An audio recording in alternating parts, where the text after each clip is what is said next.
আজকে কথা বলবো বিপিএল কোয়ালিফাই 2 নিয়ে, যেখানে খুলনা এলিমিনেটর জিত আসলো, সেদিকে চিটাগং বরিশালের সাথে সেমি-ফাইনাল হারল। দুই টিমের লাস্ট সুযোগ হবে ফাইনাল খেলা। এখন প্রেডিকশন করব যে ফাইনালে কার সাথে খেলবে।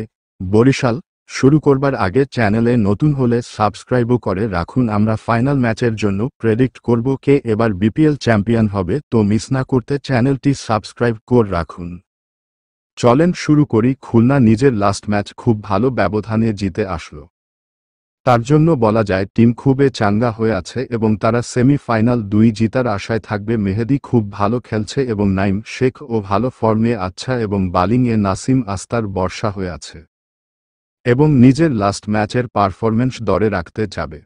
তার যে প্লেয়িং 11 খেলিয়েছে সেটি পরিবর্তন করতে পারেন জিম্মি নিশাম। টিমে থাকার সম্ভাবনা অনেক, আর বাকি কোনো পরিবর্তন হবে না। অপরদিকে চিটাগং খুব ভালো খেলেও ম্যাচটি বরিশালের সাথে হেরে গেল, কিন্তু এখন ও একটি সুযোগ আছে ফাইনাল খেলবার। চিটাগং লিগটি প্রথম থেকে ভালো খেলতে আসছে এবং এবার পাওয়া দ্বিতীয় সুযোগ কাজে লাগবে।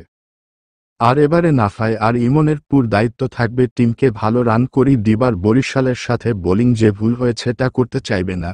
চলে আমার প্রেডিকশন বলি, ম্যাচটি হবে মিরপুর, আর যে টিমে টস জিতবে বোলিংয়ের সিদ্ধান্ত নিবে। ম্যাচটি লো স্কোরিং হতে পারে, যেহেতু ম্যাচ ব্যাক টু ব্যাক হচ্ছে। আমার মতে এই ম্যাচটি খুব হাড্ডাহাড্ডি লড়াই হবে, কিন্তু শেষমেশ চিটাগং এই ম্যাচটা জিতে ফাইনালে বরিশালের সাথে লড়াই করবে। আপনার কি মনে কমেন্ট করে জানান।